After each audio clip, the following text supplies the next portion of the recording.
Hola, ¿cómo están? Mi nombre es Noelia García Neira, soy ATP de la cátedra y hoy vamos a trabajar síntoma y transferencia en el hombre de las ratas. Me interesa la relación del síntoma y la transferencia porque, a decir verdad, no hay posibilidad de pensar al primero sin el segundo, al menos en lo que tiene que ver con la experiencia analítica, porque, bueno, por lo general la neurosis, frente a determinados sucesos donde algo de su estructura se conmueve, se refugia en la fantasía, se satisface en la fantasía vía el síntoma, y en este sentido el síntoma es ya una solución, ¿no?, para el aparato psíquico y además una ganancia de satisfacción pulsional, ¿no?, o comporta una satisfacción pulsional. Lacan lo dice de otra manera, pero bueno, va como en la misma línea, dice el síntoma se basta a sí mismo, comporta un goce que no se dirige a nadie.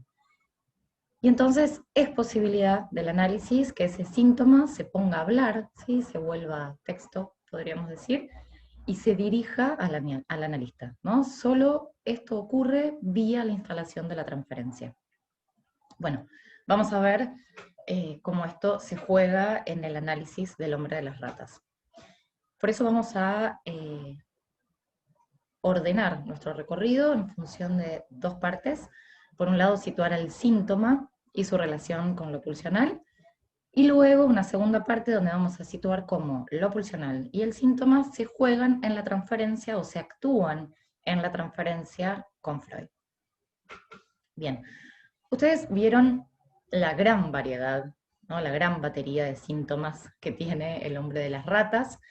A mí me interesa, ¿no?, la última parte del historial, donde Freud, ya llegando casi al final, propone, ¿no?, que más allá de la gran variedad de síntomas que encontramos, eh, podríamos nuclear, digamos, a todos estos síntomas bajo la denominación del pensar obsesivo, ¿no? Y si algo predomina en este pensar es la duda o la incertidumbre en el pensamiento. El origen de la duda, ¿no?, o la incertidumbre en el pensamiento está en las vicisitudes de la pulsión sádico-anal, ¿no? Esto es lo que dice Freud. Si lo planteamos en términos un poco más lacanianos, o sea que lo anudamos a la cuestión de la demanda, vemos que la pulsión sádico-anal es el otro, ¿no?, quien le demanda al sujeto el control de esfínteres. Y en este punto la demanda del otro es bastante paradojal, podríamos decir, es bastante dual, ¿no? Es retener, largar, acá sí, acá no. Se festeja, ¿no?, y es valorada esa producción si es en determinadas circunstancias, ¿no? Por ejemplo, la primera caca en la pelela, ¿no? Es aplaudido, es valorado, pero a la vez esa misma producción, si es en otras circunstancias, es repudiada, ¿no? No te toques, no juegues, no hagas bolitas, no te ensucies, no metas la mano ahí. Finalmente, para todo lo que uno no quiere que un niño toque, se le dice, no, eso es caca. Bien, es una misma producción que está atravesada por la duda, ¿no? Es como si la neurosis obsesiva se preguntara, ¿esto qué hago?, ¿no? Esta producción que le brindo al otro, que el otro me demanda que le entregue, ¿es algo grandioso o es una porquería?, ¿no? Es una mierda, podríamos decir. Y esto puede extenderse a todo en la neurosis obsesiva, a cualquiera de sus producciones, ¿no?, a su trabajo, a su elección de pareja, bueno, a su elección de analista, ¿no? Vamos a ver que esto también se juega con Freud. Y además esto se extiende incluso hasta el propio ser del sujeto. Es un poco como lo enuncia Paul, ¿no? O sea, hay una pregunta que recorta casi toda su existencia, ¿no?, que es, bueno, ¿soy un hombre intachable? ¿Soy un gran hombre? ¿Un tipo pulcro, escrupuloso? ¿O soy un criminal, un cruel, una sucia rata que muerde? Podríamos decir que esto atraviesa todo, ¿no? Y el hombre de las ratas se dirime entre estas dos posibilidades. En el historial, Freud nos va a decir que esta biescinción, ¿no?, también lo llama así, esta duda que atormenta la realidad psíquica de la neurosis obsesiva es sobre todo y principalmente una duda respecto del amor. Un amor que es cuestionado por la pulsión sádica, por el odio, Freud a esta altura lo va a llamar ambivalencia afectiva, ¿no? Ustedes van a ver luego que esto tiene que ver con la desmezcla pulsional, a la altura de inhibición, síntoma y angustia, ¿no? Pero en este historial, lo que Freud explica es que hacia un mismo objeto se dirige un amor consciente, exacerbado y elevado, pero también un odio, una hostilidad particularmente intensa que permanece inconsciente, reprimida, pero genera todos los reproches, la culpa, la duda, en fin, toda la batería de síntomas de la neurosis obsesiva. Freud va a ir ubicando a lo largo del historial esta vía, ¿no?, pulsional con los diferentes objetos de amor de Paul, ¿no?, con el padre, con la dama. Incluso vamos a ver cómo esto también toma al analista. Pensemos, por ejemplo, en el reproche criminal, ¿no? Es un síntoma que ustedes han trabajado en diferentes espacios en la cátedra, y es un síntoma que el hombre de las ratas ha solucionado durante mucho tiempo con un amigo, ¿no?, que le palmea la espalda y le dice, no, vos sos un buen tipo, sos un hombre intachable. Lo interesante en este punto y en relación a este síntoma es cómo le responde Freud, ¿no? Freud, lejos de tranquilizarlo o desculpabilizarlo, como haría un amigo, ¿no?, para que se quede tranquilo, Freud le dice algo así como, usted es un criminal. Lo dice mejor, le dice, no, el afecto, ¿no?, el afecto criminal está justificado. Solo que el reproche, ¿no?, por la criminalidad o la conciencia inconsciente de culpa, ¿no?, lo culposo que remuerde el obsesivo, proviene de otra escena, de otra representación que ha perdido su conexión por el falso enlace, que Freud va a ubicar en relación a la infancia, ¿no? Es interesante la intervención que hace Freud. No actúa como el amigo, ¿no?, en este punto.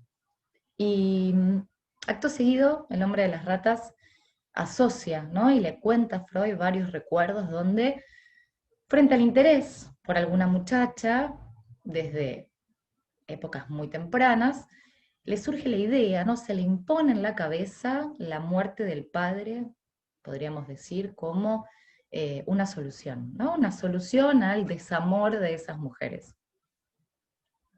Bueno, ustedes conocen los ejemplos, son varios, el historial está plagado. Podríamos decir que el más emblemático es, luego de su primera relación sexual, lo primero que piensa el hombre de las ratas, ni bien esto ocurre, es, esto es grandioso, esto es maravilloso, por esto uno podría matar al padre. Bueno, más claro, échale agua. Freud termina interpretando entonces, ¿no?, que lo criminal del hombre de las ratas está anudado a este ferviente deseo inconsciente de que el padre muera. Lo criminal está en relación a la hostilidad hacia el objeto amado. Por supuesto, el hombre de las ratas se revuelve contra esta interpretación de Freud, les da las mil explicaciones sobre lo maravilloso que era la relación con su padre, de cómo lo amaba, de lo bien que se llevaban, que la sola idea de evocar el recuerdo de esos pensamientos le parece terrible, ¿no? Que la muerte de su padre nunca fue un deseo, siempre un temor. Bueno, Freud le contesta sutil, pero preciso, quirúrgico. Le dice, si no es un deseo, ¿por qué la revuelta? ¿No? ¿Por qué la enérgica defensa, podríamos decir? ¿Por qué tanta justificación? ¿Por qué tanta repulsión frente a esos pensamientos que lo asaltan? Es como si Freud nos dijera, bueno, tanto temor consciente a que el padre muera, ¿por qué está ahí si no es porque en realidad él fantasea, ¿no?, de manera inconsciente con eso, con que el padre muera, ¿no? Hay una satisfacción cruel y hostil respecto de este objeto tan amado conscientemente. Bien, pensémoslo en relación a otro síntoma, el gran temor obsesivo. La representación de la tortura de las ratas hacia su padre y a su dama. Bueno, acá ya vemos cómo tan amorosamente Paul reparte, de manera equitativa, además, una ratita para cada uno de sus objetos de amor. Freud ahí interpreta también lúcidamente, ¿no?, más allá de la revuelta, la incomodidad y la vergüenza del yo. Recuerden todas las vueltas que el hombre de las ratas da para contarle esto a Freud, cómo se retuerce en el diván, le pide que lo dispense de la pintura de los detalles. Bueno, hasta que finalmente, con un poco de ayuda de Freud, termina, ¿no?, confesando de qué se trata este tormento, ¿no?, de las ratas, esta tortura. Y lo interesante de lo que ubica Freud ahí es que el relato del Capitán Cruel conlleva para el hombre de las ratas un placer ignorado por él mismo. Ese relato toca puntos hiperestésicos, inconscientes, dice Freud, despabila el erotismo anal, porque apunta a la propia crueldad, a su sadismo, ¿no? Esa es la satisfacción ignorada e inconsciente. No se trata de la crueldad del Capitán Cruel, sino de la propia, ¿no?, donde él es el torturador. Bien, esto como para ver cómo se juega la cuestión de la hostilidad en relación a los síntomas y las intervenciones que va haciendo Freud. Pasemos a la segunda parte, ¿no?, para poder localizar cómo algo de la pulsión y de lo sintomático empiezan a jugarse en la transferencia con Freud. Para esto vamos a tener que introducir mínimamente algunas cuestiones en relación a lo que es la técnica psicoanalítica.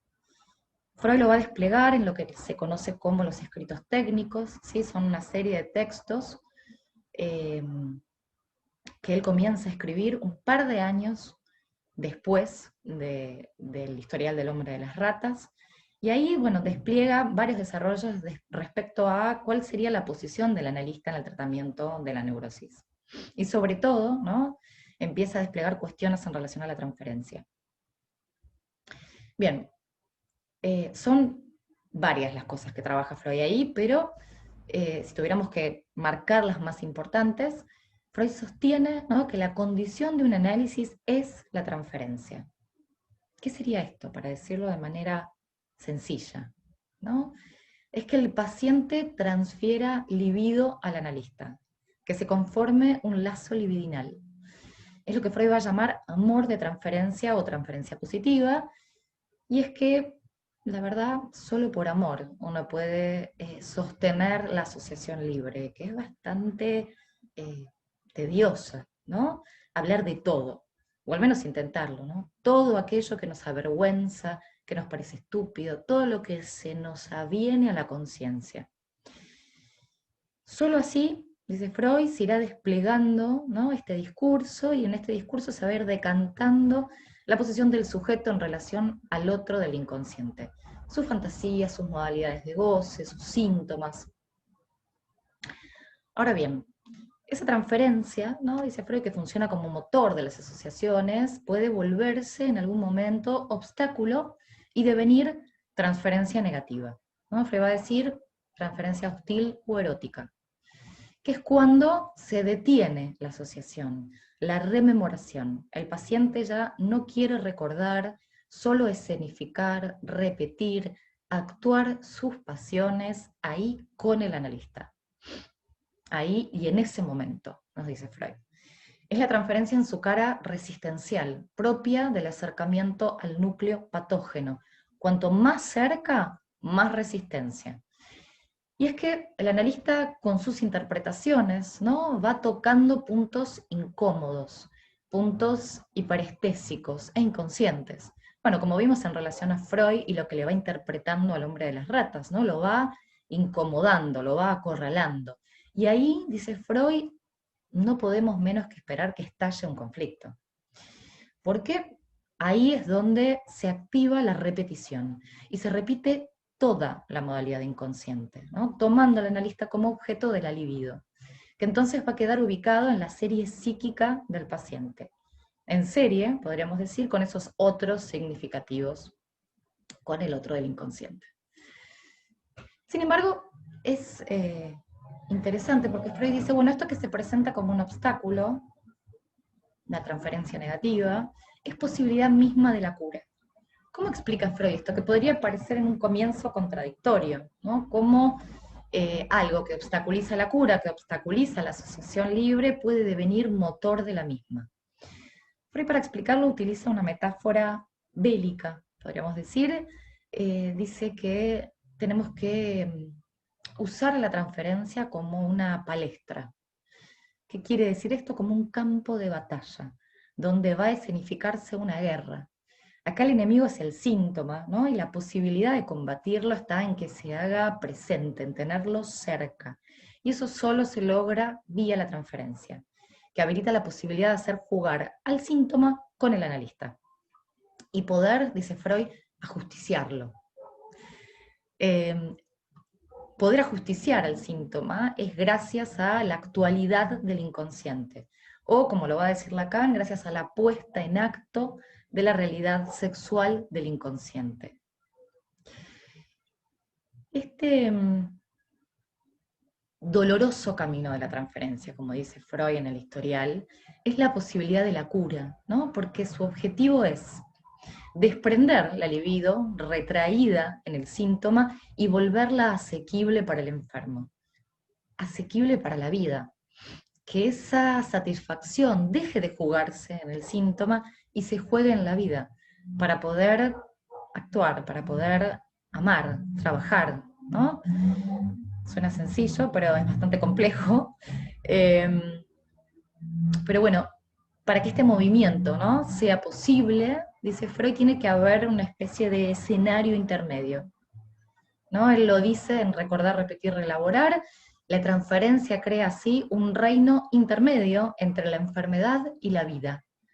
Reino intermedio que Freud denomina neurosis de transferencia y que brinda la posibilidad que en esa repetición con el analista se pueda producir alguna diferencia, ¿no? Se pueda mover algo de la fijeza de la neurosis. Bien, este reino intermedio, ¿no?, que habilita la transferencia, eh, va a escenificarse, ¿sí?, en El hombre de las ratas. Bueno, él va a escenificar todo su pensar obsesivo, ¿no?, la biescinción de la cual hablábamos en un comienzo, la duda respecto del amor, en este caso, del amor de transferencia, ¿no? Y vamos a ver, ¿no?, que esta duda, esta ambivalencia, también se presenta en la elección de su analista, ¿no? Ya desde un comienzo, de entrada en este caso, vamos a ver que Freud queda ubicado, por un lado, como un otro del saber intachable, a quien respetar y agradar, y por el otro también queda ubicado como un criminal, un asesino. Veamos cómo. Recordemos la primera entrevista, ¿no? Ya la primera entrevista del hombre de las ratas es bien jugosa. Es interesante cómo se presenta el hombre de las ratas. Se presenta con un inventario prolijo de sus síntomas y hablando, sin más, de su cronología sexual con lujo de detalles.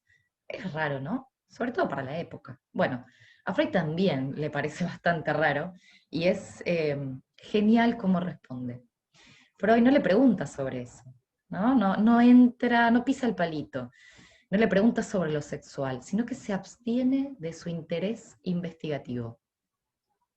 Bueno, fíjense en qué detalle mínimo podemos ubicar la abstinencia del analista, ¿no? Se abstiene de satisfacer su curiosidad de investigador. Freud era un gran investigador, que además está bastante servido en bandeja, ¿no? Es tentadora la propuesta del hombre de las ratas. Freud no hace esto y le pregunta qué lo movió a situar en primer plano su vida sexual. El hombre de las ratas responde que había mirado psicopatología de la vida cotidiana y que le había llamado la atención los procesos de pensamiento que allí figuraban. El hombre de las ratas lee este texto de Freud y podríamos decir, supone que a Freud le encanta oír hablar de sexo, ¿no? Entonces cumple con lo que cree que Freud le demanda.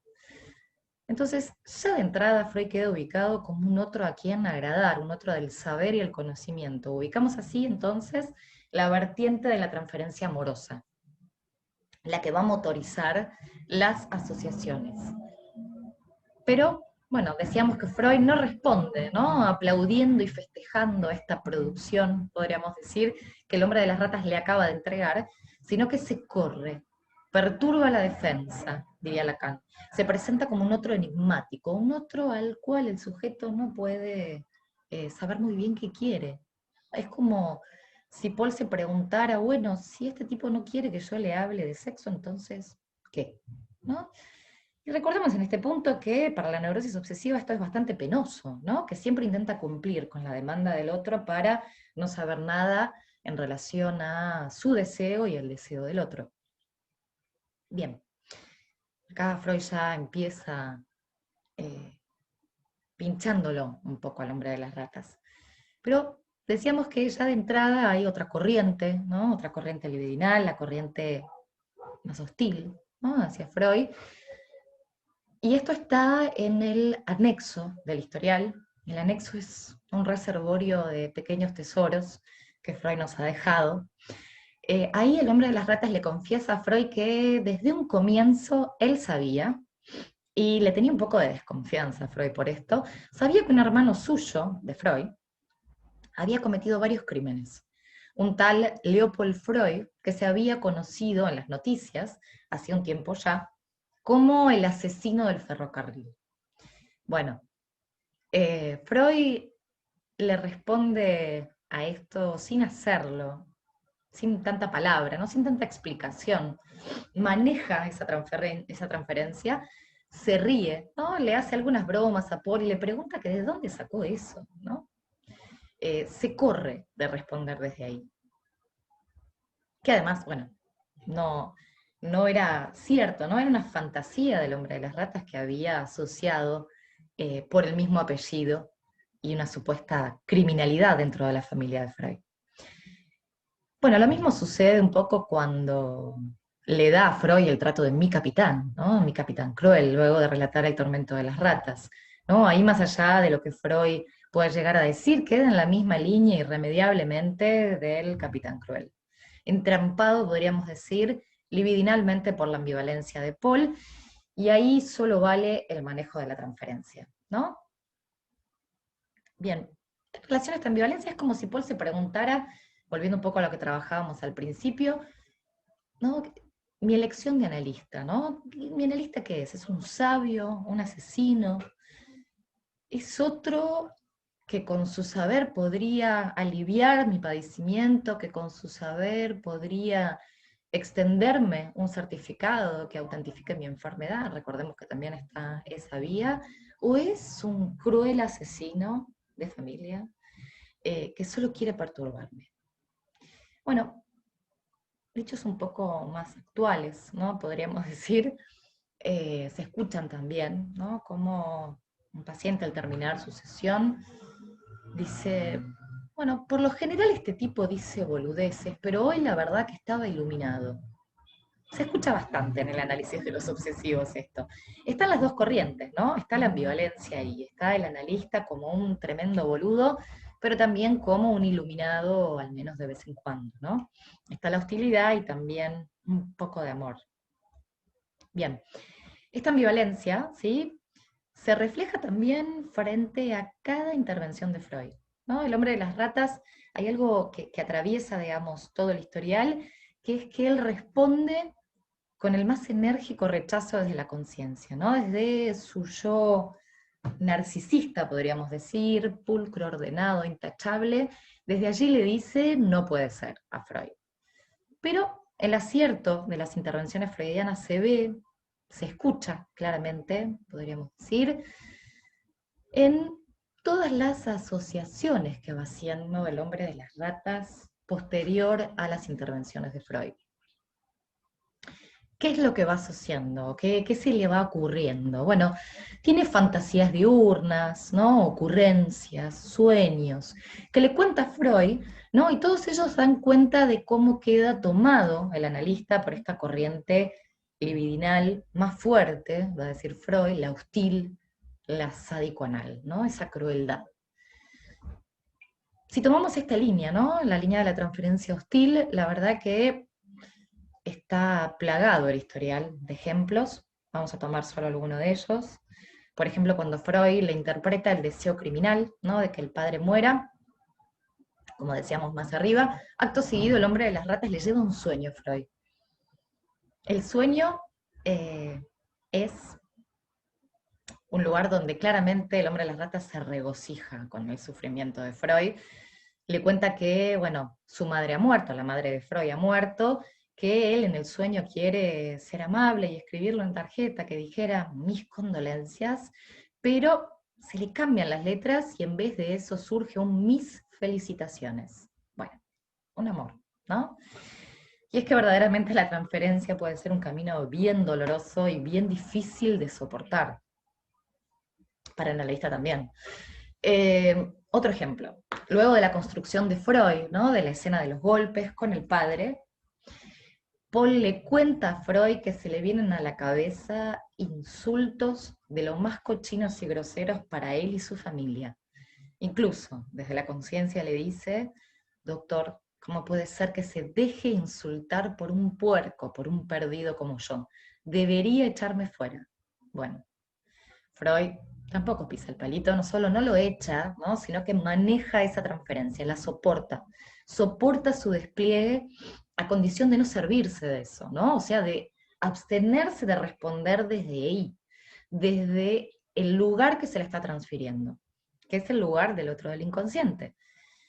A ver, responder desde ahí sería hacer consistir al fantasma, ¿no? Y justamente en la neurosis de lo que se trata es de poder poner en cuestión la fijeza de ese fantasma. Y así es como el hombre de las ratas llega a confesarle, ¿no? A Freud que en realidad todas sus idas y venidas en el diván, ¿no? Le dice que, digamos, que no puede estar ahí acostado mientras que piensa, ¿no? Todas esas cochinadas en relación a Freud, pero en realidad después le termina confesando que no era por eso que se paraba y se sentaba, sino que en realidad quería sustraerse de la proximidad de Freud. ¿No? Imagínense, el hombre de las ratas en el diván, Freud atrás. ¿Por qué quería sustraerse de la proximidad de Freud? Porque temía que Freud lo golpee. Bueno, está claro, ¿no? Como Freud queda en la misma línea que el padre, ¿no? Un otro como perturbador y castigador, y que por lo tanto se le debe dirigir toda la hostilidad. Bien, en el anexo del historial, ustedes tienen varios ejemplos, ¿no? De estas ocurrencias del hombre de las ratas, que son de lo más hostiles, ¿no? El hombre de las ratas se mete con la hija de Freud, incluso con la madre de Freud, bueno, lo vimos en el ejemplo anterior, pero bueno, no deja títere con cabeza, se mete con toda la familia de Freud, ¿no? Incluso en relación a la madre, le llega a decir que se le ocurrió que su madre, la de Freud, asiste muy angustiada al ahorcamiento de todos sus hijos. Bueno, es un asesino, ¿no? En el inconsciente. Bien, para terminar, a veces la hostilidad, ¿no? Que se juega en el análisis, se juega en relación a dos elementos particulares, al dinero y al tiempo. Dos elementos que el neurótico obsesivo cree fantasmáticamente, ¿no? Que su analista le demanda perder, ¿no? Le demanda que entregue. Por ejemplo, el paciente que dice de su analista, me rompe el orto con lo que me cobra. O le dice directamente, vos me aumentás cuando te cierro la tarjeta, ¿no? Te gusta más la plata que el dulce de leche. Acá está la hostilidad frente a ese otro que viene a perturbar la satisfacción. En este caso, retener dinero. El otro le demanda, fantasmáticamente, ¿no? Que pague, que largue, que pierda, en fin. Y esto al obsesivo no le viene muy bien, ¿no? Porque acá el dinero es una producción que está libidinizada, ¿no? Una producción que el neurótico obsesivo no quiere largar, ¿no? Que retiene, nuevamente fiel al modelo de la pulsión sádico-anal y su control, ¿no? Freud también, es interesante, Freud le pide al hombre de las ratas, eso también está en el anexo, que pierda, que entregue un retrato de su dama. Que pierda, dice Freud, el secreto que pende sobre ella, ¿no? Ahí también hay una pérdida en juego, ¿no? Bien, pero decíamos que también hay otro elemento, ¿no? En el cual se juega la cuestión de la hostilidad y es en relación al tiempo. Y es que en este sentido el neurótico obsesivo está obstinado en no perder el tiempo, en aprovecharlo. Bueno, un ejemplo un poco más actual de estos tiempos de pandemia, donde las sesiones suelen ser virtuales. Y en la casa propia, una pareja, ¿no? Ella termina su sesión, sale de la habitación donde estaba, y él le dice, ¿cómo haces? ¿Cómo haces para estar una hora? A mí me tienen media hora y me larga. Me está recagando. Bueno, se refiere a su propio analista, ¿no? Y él continúa, vos sí que haces rendir más tu plata, recuperas mejor tu inversión. Bueno, se ve, ¿no? Recuperar, no perder, retener. Bueno, otros para optimizar el tiempo, un poco como el hombre de las ratas, ¿no? Llevan pensado una lista de temas para hablar con el analista, ¿no? Un punteo prolijo, organizado, que permite esto, optimizar el tiempo de sesión, sacarle el jugo, ¿no? Recuperar la inversión. Bueno, ahí, entre otras cosas, se complica un poco la asociación libre, ¿no? Que es bastante difícil en la neurosis obsesiva. Justamente se trata de dejar hablar al inconsciente la asociación libre, de intentar no censurar las asociaciones que de repente aparecen, y esto al yo vigía y controlador del obsesivo no le agrada demasiado. ¿Por qué? Porque podría decir algo que verdaderamente importe a su deseo, que lo comprometa. Podría alargar algo, mandarse una cagada, y entonces no, cierra, ¿no? Retiene esa producción que lo avergüenza. Bien, bueno, podríamos hablar mucho más sobre este tema. Por hoy vamos a dejarlo acá. Bueno, me despido, les mando un beso y bueno, nos vemos en la próxima.